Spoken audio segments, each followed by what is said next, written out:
What the hell's going on, folks? And welcome to episode 35 of the Bustin' Bubbles Outdoors podcast. Uh, just want to, before we get started here, just want to let y'all know, as always, this episode is brought to you by Four Rivers Layout Boats. You can check in, boys, at fourriverslayoutboats.com if you want a handmade quality product, great customer service. You know, if anything happens to your layout boat, your sled, you get from them, whatever. It don't matter if you're running 90 mile an hour down the highway, it falls off the truck, falls off the trailer, you drag it for 6 miles. Call them boys up. You can take it to them, or they'll send you the stuff for you to make the repairs yourself. No questions asked. You know what I mean? They might laugh at you. He drug his boat 6 miles doing 90 mile an hour. You know what I mean? But couldn't ask for a better group of guys to be working with. So hit them boys up, fourriverslayoutboats.com. Also, we're brought to you by the one and only Moultrie Mobile. I'm telling you right now, I ain't never run no game cameras other than Moultrie Mobile. And after putting out my concoction of deer meth last weekend, the Moultrie Mobile cams have caught some giants down there eating my pile. So check them out at MoultrieProducts.com. Also, as always, y'all check out sxdecoys.com, combatwaterfowl.com, bmifirearms.com, bluebirdwaterfowl.com, patternpros.com, and Frio Beer. That's a new one. Frio Beer. Y'all check out Frio Beer if you hadn't had Frio Beer yet. We got a little something in the works. So y'all check them out. And tell all of them folks, all of them websites, all of them places that Bubble sent you. Without further ado, let's roll right on into it, Matt. How you doing tonight, brother? Dude, I'm doing pretty good. It's opening day of dove season here in Kansas, and we got out there this morning and shot a few birds, missed a few shots, and had a good time on the dove field this morning. I can't complain. Was there any piles of corn to be had, allegedly, on the dove field? No, there were no piles of corn. This was a public field of cut sunflowers stripped into rows, and the game lady, excuse me, was out there waiting for us in the parking lot when we left. So there was no bird seed or corn piles to be had at this particular site. No kidding. How'd you do? I did pretty well. So it was myself along with a group of active duty guys at a Fort Riley. I think there was 8 of us all together. I came out with 12 that I put in the sled. I'd shot my limit of 15, but right behind me was a very thick piece of about 100 yards of timber and just scrub. And I made some cracked shoulder shots that I probably shouldn't have made cutting the tree line, and I lost 3 of those birds. So, but did pretty well. There was a major to the right of me, and well, let's say it's a good thing he flies choppers because he could not shoot for anything this morning. He was over there just whiffing, and he'd shoot 3 and dump the gun, and I'd go there, crap, the old humpback A5 and smoke that thing. He's like, man, I just can't shoot for nothing today. I'm like, it's all good, sir. I got you. Hell yeah, that's what's up, dude. I ain't been to do any dove hunting. You know, it's something I ain't never really done before. Mm-hmm. Um, but I'm trying to make all my time here count that way. Once early teal rolls around and all that good stuff, there ain't no questions. We out there shooting these ducks. You know what I mean?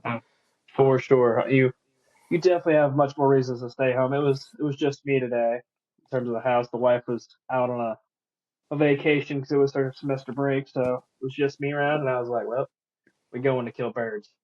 So I tell you what, based on what you tell me though, basically what I'm hearing is you ought not be missing no birds in a couple of weeks when them blue wings start rolling in.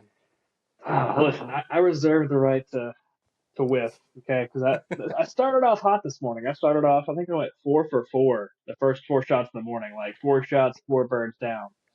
and I steadily got worse from that point. Like there was one point, there was a 2-pack that was like trying to land on my Mojo Dove decoy in the sunflower field, and I took all 3 to the plug, and we did not hit a bird. Luckily, my fellows to my left cleaned up my shot, but yeah, it was a humbling moment after my high point of going 4 for 4 to start the morning off. Ah, well, they say you have that on them big jobs. That's exactly what I said. But no, it was good this morning. There was a lot of birds around. It was cool. The bugs weren't bad. Um, Kansas has been a lot better dove hunting than I expected it to be. I learned, I guess yesterday, that Kansas is the #3 producer of mourning doves in the country. Like, there's a crap ton to like nest and live here, and then migrate south to places like Texas and stuff in the fall, which is pretty cool. Didn't know that. I know all spring and summer I noticed a bunch of them here around the neighborhood. We've been doing on the well that I've been working on here the last week or so. Excuse me. You got to roll up. So when you roll up, you hang a left and you go through these folks' side yard, and it's some kind of ranch that they got. I don't even remember what the sign says. It says Rancho something or another.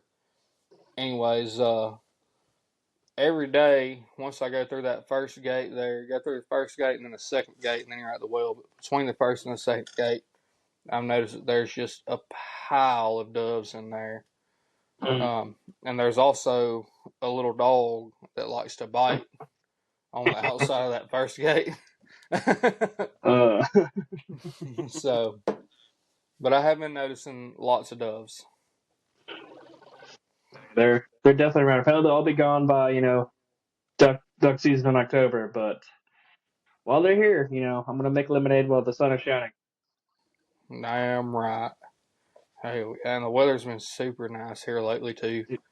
It really has. It really has. It's supposed to get nice and cool in the morning. The high is 75 for my area tomorrow, so it's gonna be beautiful. I'm We ready got to a get on high. the teal though.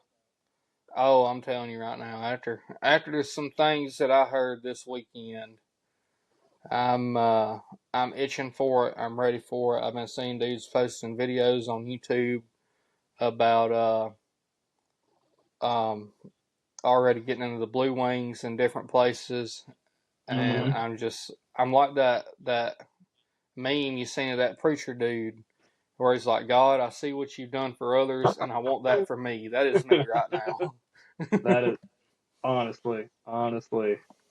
Yeah, and I think that what Nebraska opened today, Wisconsin opened today, Illinois or Indiana opened. I want to say today. That northern Oh, tier, I think, opened up today. I think so. I know Missouri opens what next Saturday. I believe so. Which, of course, I have drill, and looking at the weather again, it's really tempting to place the army on the back burner and go kill ducks. I know that feeling. I've thought about seeing about. I don't know if I know they're in Big Duck. A lot of their public land is draw, but I'm really tempted to Mm. see if they're in like early teal if their shit's draw too. That is a Because good question because I'm ready to go throw some shells in the gun and be blowing on that little blue wing call and pulling sleds and throwing decoys, dude. I'm ready to smell the marsh mud beneath my feet. yes, that's such a good smell. I actually smelled it Saturday. I went out with a gentleman named Brian, who I'm kind of introducing to duck hunting, and I drug him out in a couple of teal holes to do some scouting, and his legs were not prepared for the muck and the drag that is scouting for teal holes, and the smell. He was like, "Man, that smells like food. You'll learn to love it. You learn to love that smell because it means you're killing ducks." I'm right. I'm ready for it. Yeah, I but miss it. It seems like it's been a long, long time. Duck depression hit very hard this year, end of January, early February, and it was a long downhill slope. But we finally made it back to the other side. mhm. Also, I found you the mother of all pelican holes. I know we had a pelican adventure last teal season, dude. I found every bit of 500 pelicans packed in this little spot. over the No weekend. kidding. Literally, you could just see this massive light from the road. I was like, "What is that?" Pulled up the binos, just pelicans piled on pelicans. Dude, as bad as it is to say, I really wanted them. I really wanted to see one of them just like chug down a teal decoy last year, and I thought they were going to. I really did think they were going to, it, it did look like it for a second. It really did. but they did not. So maybe this year we'll see ye old ocean bird eat the teal decoy. We'll see. Anyways, I reckon rolling on into this thing, we're gonna talk about dream hunts, bucket list hunts, stuff like that tonight. Yep. So it's going to continue our trend of guides and outfitting and traveling hunting trips from last week. I haven't got any hate mail yet, so I'm kind of sad that no one's reached out to curse me out for talking about Arkansas County Guide Service. I was kind of hoping all week, every morning I'd wake up and I'm like, ooh, somebody cuss me out or give me some kind of like negative comment or something. Nobody ever said nothing. I'm like, man, I was hoping for something. Every morning I'd wake up, give me a reason to choose violence today, and I never got my reason. Yep. Maybe folks out there, the silent majority agrees with us. You never know. Well, I have heard lots of stories, it seems like, from lots of people who have kind of been on the same page, and may not have been some of that recently, but just in the past, I've heard since we've been down there, I've heard different things here and there. Mm-hmm. Yep. So, Same. anyways, well, you want to go first? Yeah. So dream trips. Obviously, this is a trip that is a once in a lifetime. You've thought about it. You put a lot of effort and thought into it. It's not something you're taking lightly. Whether you're choosing to freelance it, whether you're choosing to go with a guide or an outfitting company, whether you're going in the U.S. or international. I think that's a big part of us, whether you're hunting waterfowl or big game or whatever you're hunting. I think that's part of every sportsman's dream and ultimate goal of making it somewhere that they've never been or they've always heard about and wanted to go, and you know checking that off the list, as it were. So I guess I'll start with my inside the U.S. top three. So first one, actually, I'm going to get to hopefully accomplish this February in 2025. And that's doing the cinnamon teal hunt out there in California. So always really loved teal in general, especially cinnamon teal, just because we don't see them except for the Pacific Flyway. You see very few outside of there. You'll see some in Texas on occasion, but mostly it's either Mexico or California. And they're so pretty, dude. They're gorgeous. And I don't know, I want one so bad. Opportunity came up to get on a hunt out there with Brad Dickinson out there in Southern Cali this coming February for the veteran season, and fingers crossed I can come home with a nice red, just beautiful cinnamon drake. Because my evil plan here is, so I've killed a stud green wing out of Florida, which is of course the Atlantic Flyway.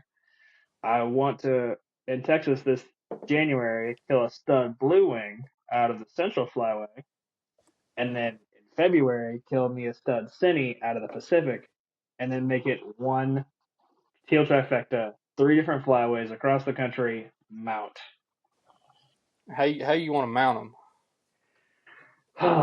Part of me wants to do a dead mount because I've seen some really cool looking teal dead mount trifectas with the three species, but most of me wants to do like a flying, like the three of them, doing teal things locked up on the side, wings out. Because I feel like that really just make the different species and the different characteristics just pop. Mm-hmm. That'd be cool. So I have a whole Instagram folder of saved teal decoy mounts, and I'm just like, which one should I do? But yeah, definitely cinnamon teal in California. or really anywhere in the Pacific Plata for that matter. Second one for waterfowl would be definitely going to Alaska for harlequins and of course king eiders because that is the number one I think of most waterfowlers, especially if you're chasing the species list for all North American species. You really want the harlequin and the king eider because they're really hard to get to. There are very few places. There's only one state in the U.S. right now that allows you to try to hunt for harlequins. And if you find a king eider south of Alaska, you're very, very lucky. So it's not something I'm afraid I could safely freelance. I definitely would not trust myself to try to freelance any Alaskan hunt and survive. So definitely hook up with one of the well-known outfitters up there and try to do that and cross those two off the list. I guess the third one would be a sandhill crane hunt. That one, I probably could freelance that one, honestly. If I managed to get some teal, or not some teal, some crane decoys and get down to either here in Kansas or a little bit south of us and try to fool those dinosaurs in the sky and whack one or two of those because I mean they eat really good from what I've been told. Just they're so cool. Just the fact that it's virtually a dinosaur roaming around in 2024, and Right. you can hunt it, and it tastes good. I mean, it appeals to my inner caveman. I do say like one of mine. Well, not even that's not even my top three, but like one of my just like want tos is a good crane hunt, and I've been half tempted to like load the truck up, throw the layout blind in the truck, and just drive west and see if I could get on a good like feed or whatever, Mm-hmm. and just try to lay down out there and see just if one would come close enough, just so I could, possibly take that shot. Because I Yeah. don't got, obviously, neither of us have crane decoys or anything like that. Nope. And I'm like, do I want to spend money on decoys for something that I might do like once a year because you've got to go so far west here before you can even do it, Mm-hmm. Yeah. But then like that's such a cool like bird, And for me, I have more like destinations more than I do like target species that I want to hunt. Yeah. Mm-hmm. Like obviously, so I'll talk to you about a couple of them in the U.S. One of them's going to be Nevada, and Mm. that's because the banded coots, they ban the most coots in Nevada, and you also got a chance of shooting a cinnamon teal there. Yes. Um, Yes. but something about like the desert, that climate just like speaks to me. You know what I mean? I Mm-hmm. want to see Yeah. it. I want to be able to watch the sun come up over the red rocks or whatever. Mm-hmm. I think that would be really gorgeous. And then, oh, I want to hunt down in Florida, Yes. like Lake Okeechobee type hunting, and also like do like a casting blast there, where you like hunt in the morning and then go out on the big lake and fish in the afternoon and the evening. I've always wanted to fish Lake Okeechobee. I think that would just be the most awesome fucking thing to do. And then I guess my third waterfowl would also be Alaska. Just to be able to shoot the harlequin and the king eider. I want to put some of the northern states on there just because. I mean, obviously, I want to shoot like a long tail, Mm. and some of those Yes. other like scoters and stuff. Mm-hmm. But I saw a long tail here one time, but I didn't shoot it because I wasn't positive that's what it was. Yeah. And then there was a long tail shot here last year. So that's 2 years in a row that there have been long tails in Kansas on the same body of water. Mm-hmm. Um, but those are probably my U.S. top three. Something about like Florida also just screams to me because there's so much shit to do in Florida. You know, Yes. between the bass fishing, Lake Okeechobee, obviously hunting down there, you can shoot mottleds, black bellies, fulvus, Mm-hmm. which I think a black belly would be so. I've never laid eyes on a whistling duck. Period. So to see, like, to get a shot to shoot one of those would just be so cool to see how they work in, how they decoy, stuff like that.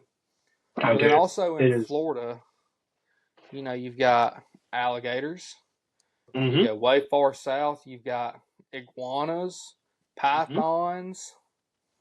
I mean, you can't tell me that it wouldn't be cool as hell to go out there in the Everglades with a damn 12 gauge and oh hey, there's a 15-foot python right here. Let me just take care of this real quick, and then next thing you know, you got a damn fresh pair of boots right there.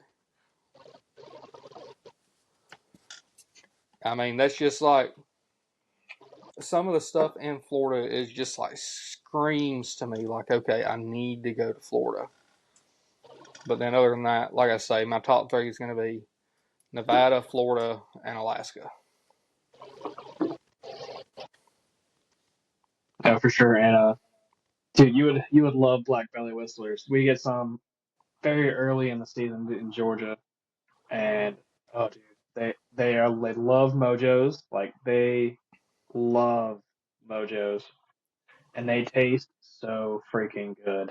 Like, and unlike most of your ducks, like where you can't take the legs off of them suckers, black bellies with those long, like almost like chicken legs on those things.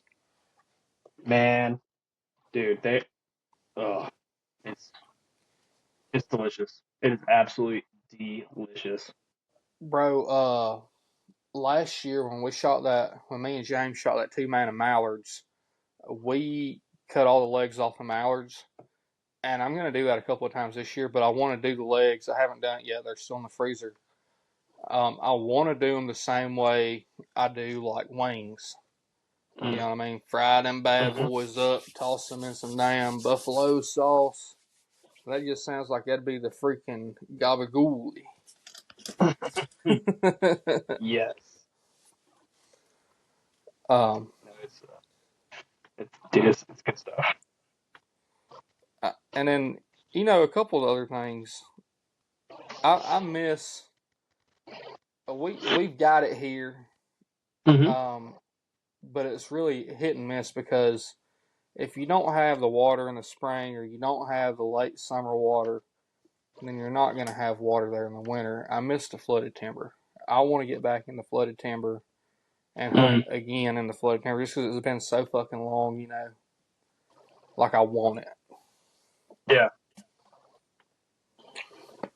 But, No, like I definitely would enjoy a flooded timber hunt, and I agree with your point. It's more about the destination and the experience than it is the species. Like that's one of the reasons I love hunting Reelfoot Lake in Tennessee is because the place was formed in the early 1900s by a freaking earthquake. Like right. literally, giant earthquake happened, and Mississippi, changes course for a bit, and you have a lake that becomes a waterfowl mecca for years. Man, I love the historic, and cultural waterfowl historic significance of that. Another place I love to hunt, just the destination is the Outer Banks. I've hunted there a little bit before, but like there at Hyde County and what is that lake? Um, oh crap, hold on, I'm gonna have to Google it. I've never hunted North Carolina, but I want to. Lake Matamuskeet. Okay. Right. Another very famous, waterfowl destination in the Atlantic Flyway.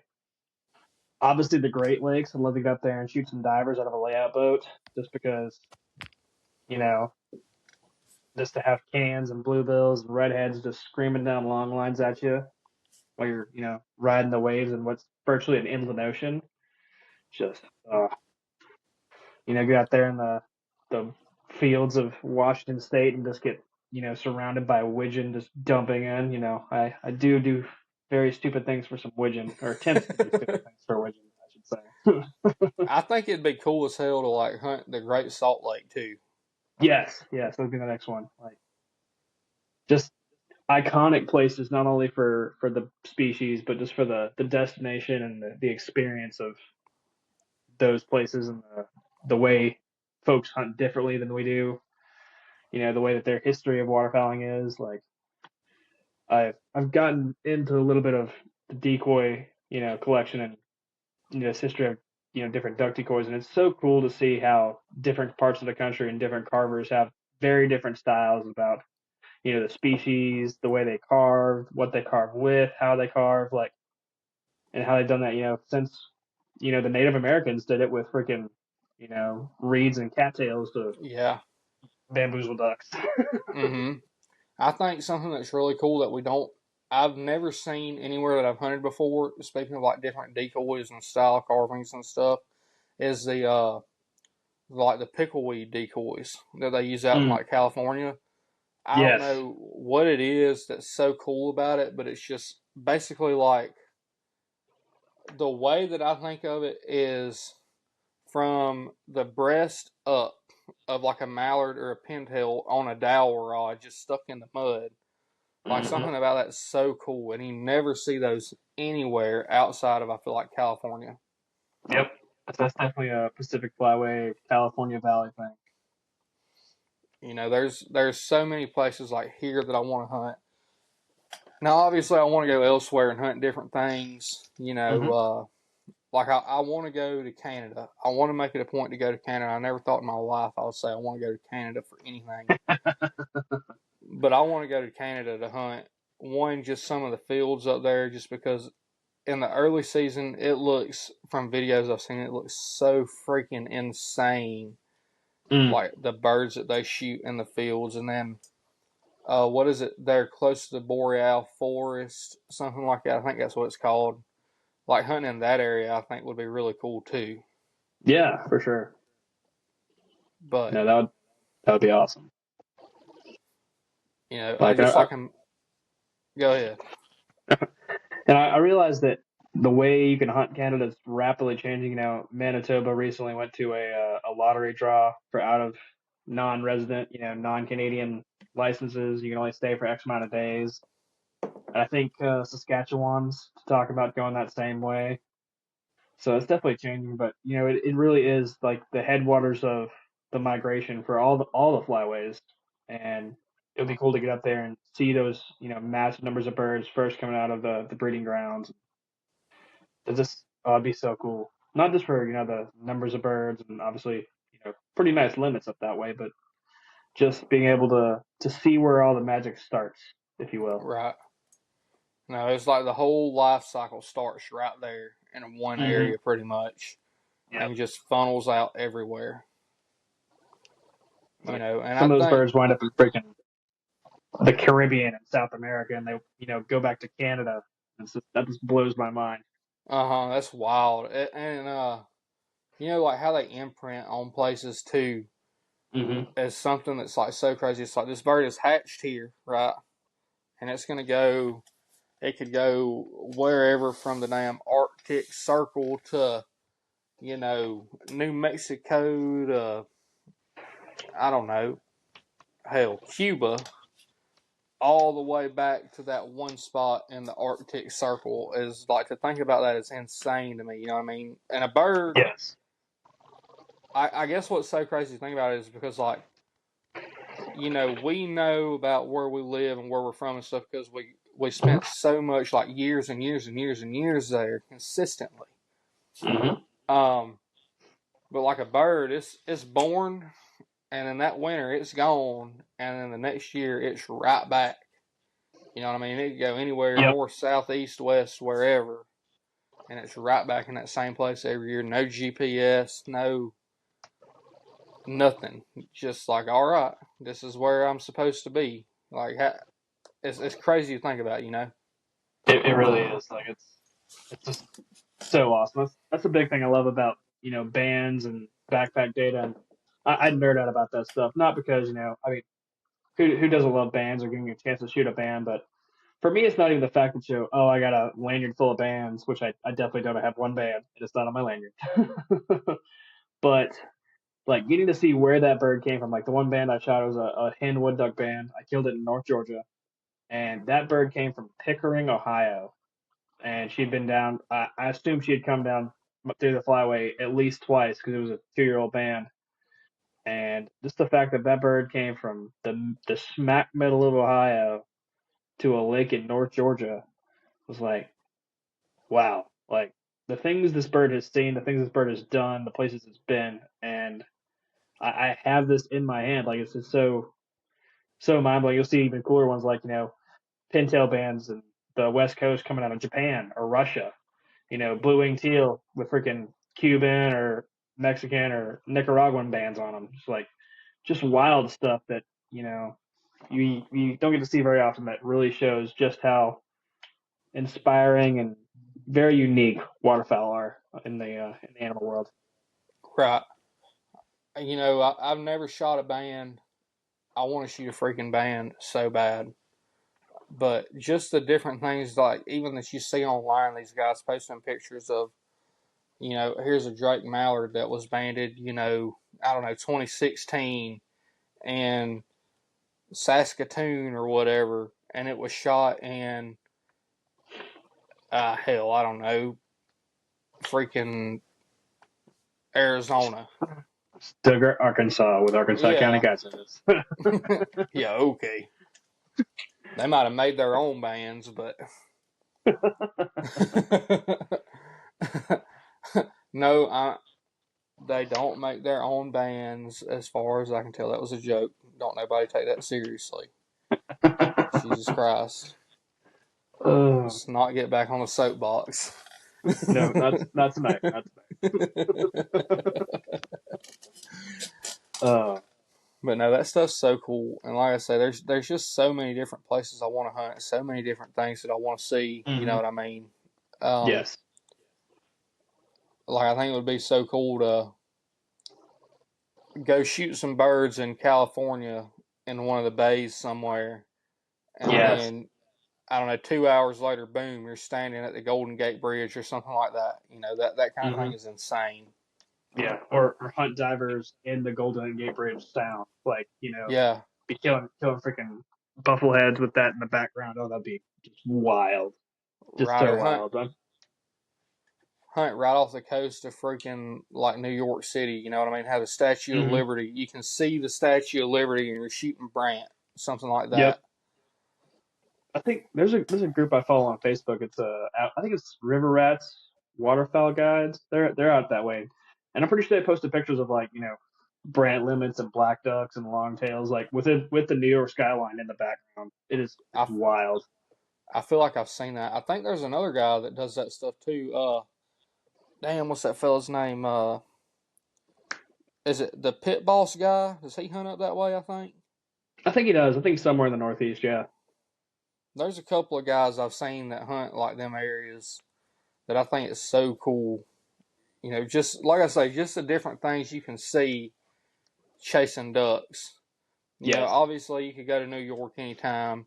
You could go to freaking the Golden Gate Bridge anytime.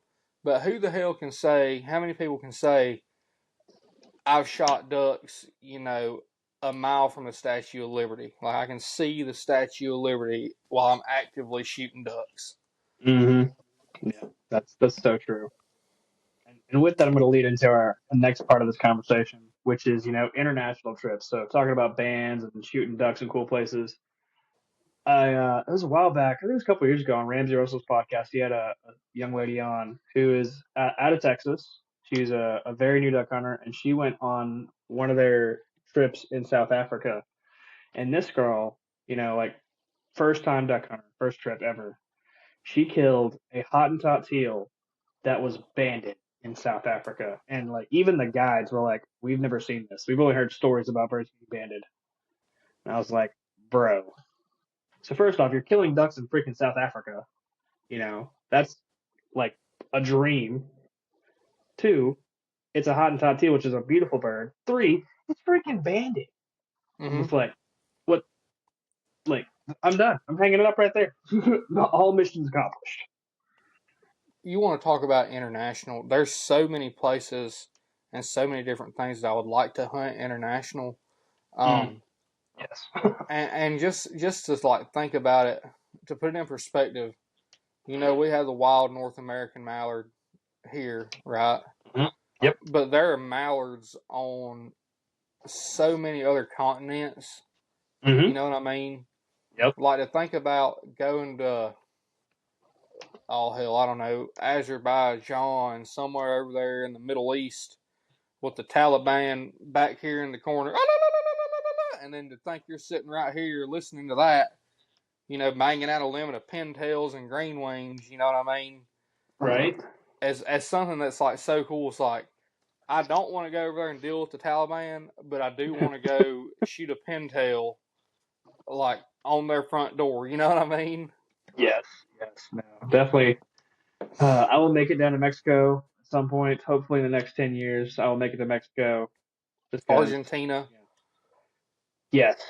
Again, not even for the pot, because everyone knows Argentina you can kill a pile of doves, upland birds, ducks, anything you want. You can make a giant pile of Argentina. It's not even that. It's just the different species and getting to experience, their culture, their hunting history, and a big thing in Argentina is the fact that here in the North American part of the world we have a huge amount of flooded agriculture. That's a huge part of how we hunt. We hunt flooded corn, flooded rice, this, that, and the other. Down there, they're hunting like all natural, as it's been for thousands of years, marsh. And I just think that would be, thousands and hundreds of thousands of acres of just natural marsh. Killing, Chilean widgeon, um, white-cheeked pintails, stuff that you're never going to see here in the States in a place like that, in a scene like that. It's just, I'd also be happy just sitting there watching, like not even pull the trigger, just sitting there watching and just soaking it all in. Right, right. Well, because of the fact of like the history, the different culture, the different food, the different language and stuff like that. You know what I mean? It would be so cool to Mm-hmm. just go experience that.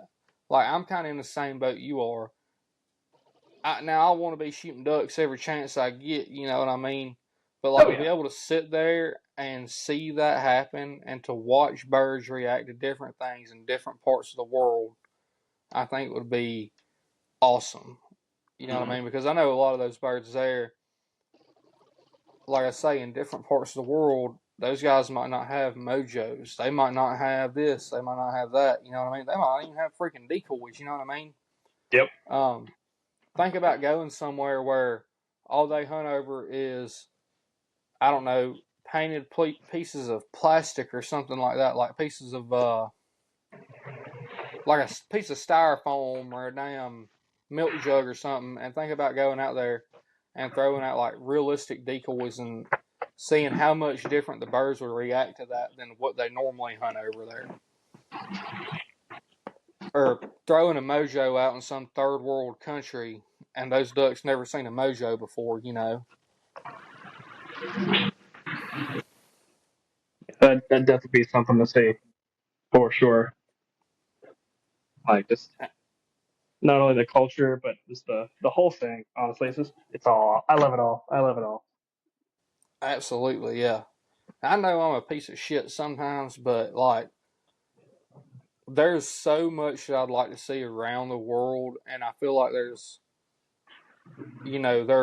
ways to do what I love to do, which is hunt, and still be able to see those things, right? Oh yeah, for sure.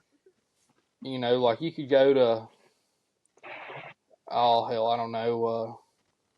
I think somewhere over there in Great Britain they still do wing shooting, Mm-hmm. um, but they're just pass shooting there for the most part. I think that would be cool to experience that there, or go to Africa and shoot like a giant water buffalo or something like that. I mean, Oh no. obviously, anything that I hunt in the States, I want to freelance for the most part. If I can, I want to freelance it. Mm-hmm. But, like, obviously, going to Africa, I'm not freelancing going to shoot a water buffalo. Yeah, no, would not recommend that. So, nor like Argentina, go down there and some of that marsh down there. I wouldn't try to freelance some of that neither. You know what I mean? Yeah, But I have it. there's Go there's ahead. lots to hunt, from birds to like, I don't know, just the wildest thing you ever seen all over the world, you know. Mm-hmm. Yes. Like I think we all, at some point in our lives, whether it's as kids or as young adults or even as adults, we dream of, going to places like Argentina, Africa, maybe it's Asia, maybe it's Australia. Like, oh, I'm never gonna do that just because life happens. Money is money does not grow on trees, unfortunately, and family, kids, all these things, take up a large portion of our time and energy and finances. But if where there's a will, there's a way. And honestly, I discovered this actually this year with you there at the trade show in Olathe, or not Olathe, excuse me, Overland Park. That sometimes it's not as expensive as we think. Like I picked up some brochures and talked with a couple of the outfitting companies, safari companies there at the show, and you can get a really nice safari for cheaper than a Midwest whitetail hunt anymore. Hmm. Like that blew me away because I was expecting, well, I'll go to Africa after I hit the lotto because there ain't no way I can afford that. And then looking at it, if you go with the right outfitter in the right part of the world, you could make things happen on a budget, which really surprised me. So, I know, if and you that want was to do one it, look thing. into it. That was one thing. Also, like talking to Richard, uh, Mm-hmm. was that you can go over there and you can do that stuff for. I mean, I'm not going to say cheap, but like No. manageable, right? Yes. Mm-hmm. You Not know, a not a down payment on a Spanish castle. right? And even to speak about the point of like whitetail hunts in the Midwest, um, there's a couple of places in North Missouri that I'm not going to name any towns, any counties, anything like that. Damn, son. Having technical issues here this morning. But there are places in North Missouri that there's guys out of Texas or wherever they'll go and they'll buy a piece of land for $3.2 million, just some crazy number, and they'll go up there twice a year to hunt. They won't be there in the spring and the summer, but they're going to go up there in December, January, and they're going to hunt. Mm-hmm. Like that's crazy. And to see what some of these guys charge for like guided whitetail hunts, and whether it be the Midwest or like high fence ranches in Texas, which don't get me started on that because I think high fence ranches are a scam and it's cheating. But to see what these guys are charging like for some of these hunts blows me away. I'm like, you want how much to go shoot a deer? You want $10,000 to shoot a deer? Like you're out of your mind. And then it goes up based on the score. Yeah, no, I've heard stories of where like if you go do some of these high fence hunts, um, you go and they pick you up at the airport. They'll hand you a binder. All right, which one do you want? And you'll show them. You'll say, "I want this one," and they'll take you somewhere the next day. All right, he'll be out here at 3:15. Sure enough, at 3:15, here he walks out. Boom, done and over with, and that'll be $22,500. Like what? Mm-hmm. I'm good. Yeah, that's I mean, if you want to go kill a big old deer out of a high fence, whatever you want to kill out of a high fence, that's your business, it's your money. But I don't know, it's not not for me, not for me. Absolutely, yeah. To each their own, but I'm not. I think it's crazy that the prices some of these folks pay to go do some stuff. You know what I mean? Yeah, but I mean, we can't really say much when you spend way too much money trying to kill ducks. Trying, not even guaranteed, but trying to kill ducks. Well, I have been known to be a fool for a duck. You and me both. You and me both. No, I was telling Brian because like I said, he's a younger guy, newer duck hunter, but brand new duck hunter. Who am I kidding? And I was telling him, I was like, if you get into this and you learn a level like I think you will, you're gonna spend a lot of money. Like, just go ahead and prepare yourself because you're gonna go broke doing this, dude. You're gonna love every minute of it. Like, you don't You're have to gonna have love nice every stuff to minute. start off with. But as you get into it, you're gonna start buying more and more stuff and upgrading things and getting other things, and it's an never-ending hole, and you're never gonna get out Oh, of it. let me try this. Let me try that. Oh, that looks cool. No, I can't tell you how much money I spent since I started duck hunting. I started in 2018. I can't tell you how much money I've spent, and I know that you've spent doing the same thing. This Yep. looks cool. That looks cool. Oh, that's different. Let me try that. That call looks different. Let me grab one of them. Oh, that's a different color call than I've ever seen before. Let me grab that. I've never even seen this kind of duck before, but let me buy this dozen decoys real quick. It just it calls to me. It calls to all of us. I ran the numbers once, and based on my research, cocaine is a cheaper addiction than duck hunting. That Well, is not included any jail time or criminal prosecution, but I strictly based on product and services, duck hunting is more expensive. I tell you what, if y'all want to go indulge in the nose beers, the old booger sugar, the white girl, y'all have at it. Meanwhile, I'll be snorting lines of mallard and blue wing teal. That's right. That's right, dude. Uh, they they do something to you. There's nothing so taking Brian out scouting again Saturday. We had found a spot. Had some killing it, and there's a flock of about 15 that just did the dump in and just passed once and then did it dirty into the water. And he was like, "Whoa!" And I was like, "Just wait till you're sitting in front of that when that happens, and you're hooked for life." Wait till you're sitting there in the freaking blind and it sounds like an F-15 swings by you once.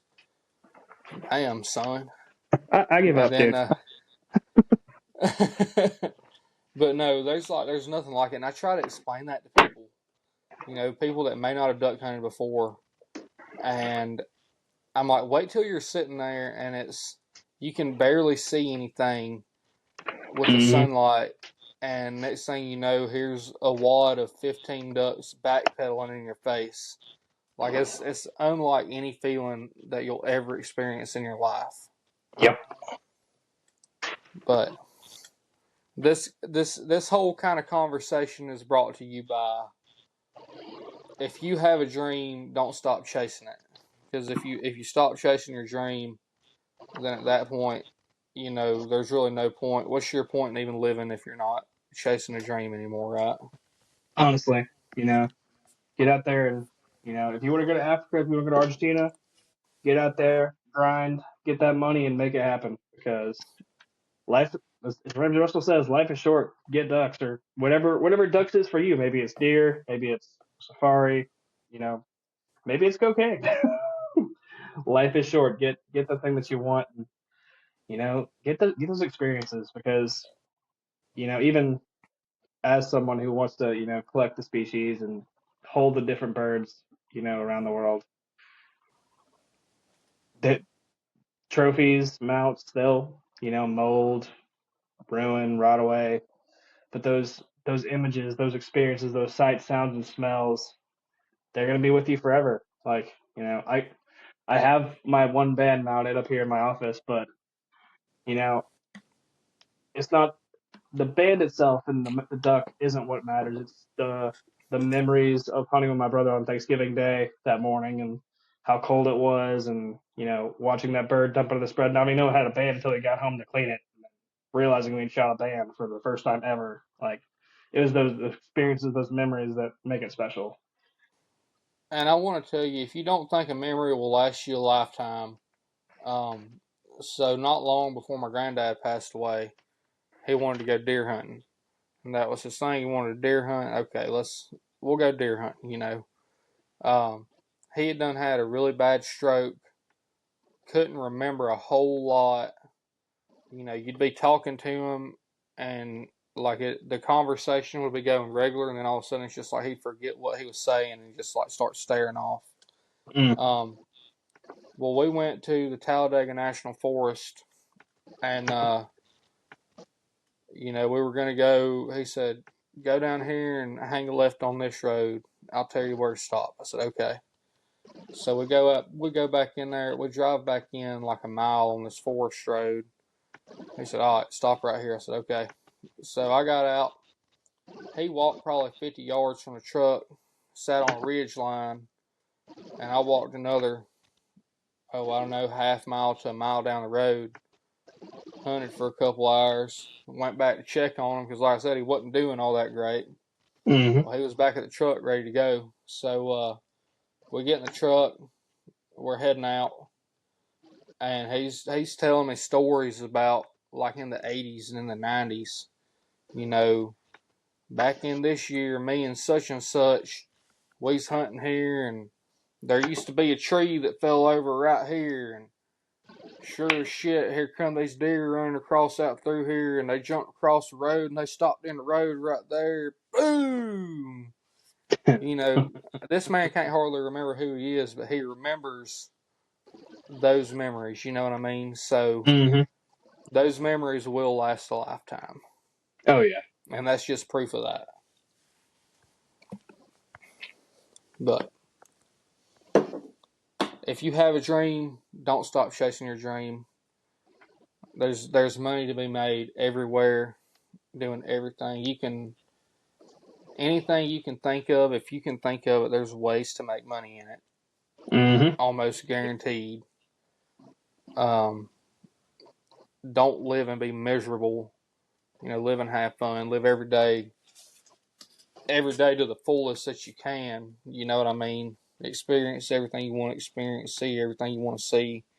If it means you have to save money for, I don't know, 20 years, you know, do the things that you want to do. Anyways. Well, on that note, we're getting pretty close to this hour here, so I imagine we're going to wrap this thing up. As always, go ahead. About to say I got an early morning in the morning. I got to kill some more doves. Hell yeah, I'm gonna hang around the house here, maybe get a couple of things done here and there, and see get ready for early teal season here in a couple of weeks. Heck yeah, brother. Heck yeah. Hope you go out and smack all of them you can tomorrow. I'm gonna do my best to get that 15 and get the wife for 15 too. So fingers crossed. Yeah, get her ready for duck season. That way, she ain't just standing there out of shells, and then won't take a gun when somebody tries to hand her a gun to shoot ducks that are in her face. Oh man, for y'all that don't know, we were all three hunting last year, and she was out of shells. Well, Matt had to go chase a cripple down and get her some more shells out of the truck. Well, about that time, he's coming back. I dropped 2 mallards out of this group in our face. Well, there's still mallards working, and she don't have any shells in her gun, and they're like fixing to finish in the decoys. I'm like, Haley, shoot those ducks. I don't have any shells. I'm like, well, goddamn, here, take my gun and shoot the ducks. No, Joseph, I don't want to take the gun, shoot the ducks, Haley. No. I'm like, jeez. Yeah, no, she's Good times. still getting into it. This will be her second full year this year, so we're slowly corrupting her into one of us, slowly and surely. It'll We'll have to happen. have her. We'll have to have her on one time and have her tell the story of how I suckered her into becoming a duck hunter with me, because she loves it now. She asked the other day. She's like, "So when can we start duck hunting again?" I was like, "Soon, my dear. Soon." It's coming. It's closer than you know. I can smell it in the air. That's right. It's in capital letters on the fridge calendar. Yep, same here. Marking it down. Mm-hmm. Marking it down. We are 13 days away. Yep. Well, really 12 days and a couple hours away. I'm ready. So 10 days out, we'll be at the hole. Listen, I'll go camp right now. Y'all ever seen a Chevrolet parked in a damn duck hole? I'll go back my truck in the hole right now. Won't even be able to drive it no more. Just sleep there. It will be one with the hole. Hey, where'd your truck go? Oh, I don't know. To kill the duck, you must become the duck. What's that old saying? The missile knows where it is because it knows where it's not.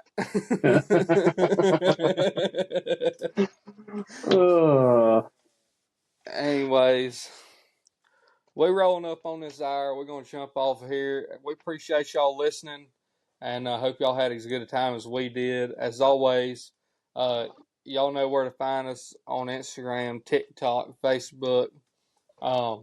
Check out fourriverslayoutboats.com, moultrieproducts.com, combatwaterfowl.com, bmifirearms.com,